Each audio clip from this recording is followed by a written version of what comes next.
Bharat Mukti Morcha party व OBC पिछड़ा वर्ग संघटनेतर्फे जिल्हाधिकारी कार्यालयासमोर आज दिनांक 13 मार्च रोजी दुपारी 12 वाजता यावेळी विविध मागण्यांसाठी धरणे आंदोलन करण्यात आले। ओबीसींची जाती न्याय जनगणना करण्यात यावी, तसेच 2011 पूर्वी जे शिक्षक सेवेमध्ये रुजू झाले आहे त्यांना टीईटी परीक्षेची सक्ती करू नये, यूजीसी बिल लागू करण्यात यावे, या विविध मागण्यांसाठी भारत मुक्ती पार्टी व ओबीसी पिछड़ा वर्ग संघटनेतर्फे जिल्हाधिकारी कार्यालयासमोर आंदोलन करण्यात आले।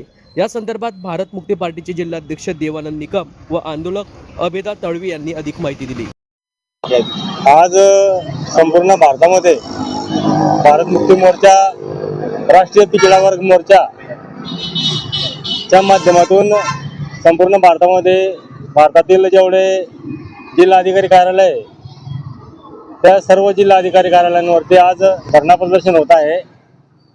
भारत मुक्ती मोर्चाचे राष्ट्रीय अध्यक्ष माननीय वामन मेश्राम साहेब व राष्ट्रीय पिछड़ा वर्ग मोर्चाचे राष्ट्रीय अध्यक्ष माननीय चौधरी विकास पटेल सर यांच्या नेतृत्वामध्ये हे आंदोलन होत आहे। तर आजच्या आंदोलनाचे मुख्य विषय असे आहेत की ओबीसी समुदायाची जात आधारित जनगणना झाली पाहिजे। कॅबिनेटमध्ये केंद्र सरकारने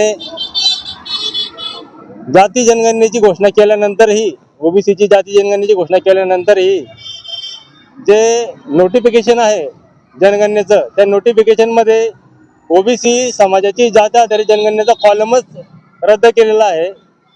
तर तो कॉलम पुन्हा भरण्यात यावा अशी आमची या आंदोलनाच्या माध्यमातून मागणी आहे। त्यानंतर जे यूजीसी बिल आहे, पहिल्यांदा ते यूजीसी बिल कमकुवत तयार करण्यात आलं आणि सुप्रीम कोर्टामध्ये त्याच्या संदर्भात कमकुवत हे करण्यात आलं, युक्तिवाद करण्यात आला आणि त्या यूजीसी बिलला स्थगिती देण्यात आली। तर आमची मागणी आहे की यूजीसी बिल हे एससी एसटी ओबीसीच्या संरक्षणाच्या समर्थनात आहे, तर ते बिल सक्तीने पुन्हा लागू करण्यात यावं।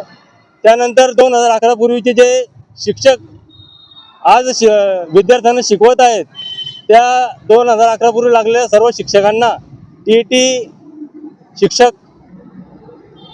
शिक्षक परीक्षेपासून मुक्त करण्यात यावं। म्हणजे टीईटी पासून पूर्णपणे त्या 2011 पूर्वीच्या रुजू झालेल्या सर्व शिक्षकांना टीईटी परीक्षेपासून मुक्त करण्यात यावं। अशा तीन प्रकारच्या मागण्या आज भारत मुक्ती मोर्चा आणि राष्ट्रीय पिछड़ा वर्ग ओबीसी यांच्या माध्यमातून आज हे आंदोलन सुरू केलेलं आहे की ओबीसींसाठी जी जनगणना केलेली त्याच्यामध्ये यादीत त्यांचं नाव नाही घेतले आणि टीईटी परीक्षा रद्द करावी। तिसरा मुद्दा जो आहे तो यूजीसीचा आहे, तेथे यूजीसी रेग्युलेशन हे सुरू ठेवायचं आहे। त्या रेग्युलेशनला यूजीसीमध्ये जे आहे, आम्ही याचिका दाखल केली होती सुप्रीम कोर्टाला की जे आत्महत्या करतात विद्यार्थी, अनुसूचित जाती जमातीचे जे विद्यार्थी ओबीसीचे, तर त्यांना जात प्रताडित केले जाते आणि त्यांना शिक्षणापासून वंचित ठेवलं जात आहे। तर माझ्या मुलीने 2019ला आत्महत्या केली।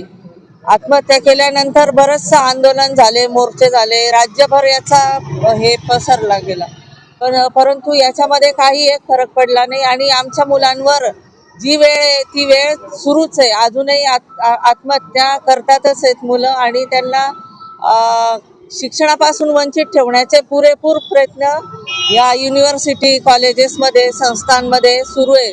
त्याच्यामुळे आम्ही ह्या जे नियम जास्तीत जास्त कठोर होण्यासाठी यूजीसीने जे बिल पारित केलं होतं त्याचं आम्ही समर्थन करतो, परंतु ते यूजीसी बिल सुवर्णवाद्यांनी पुन्हा त्याच्यावर स्टे आणला आणि हे लागूच नाही व्हायला पाहिजे अशी त्यांची धारणा आहे।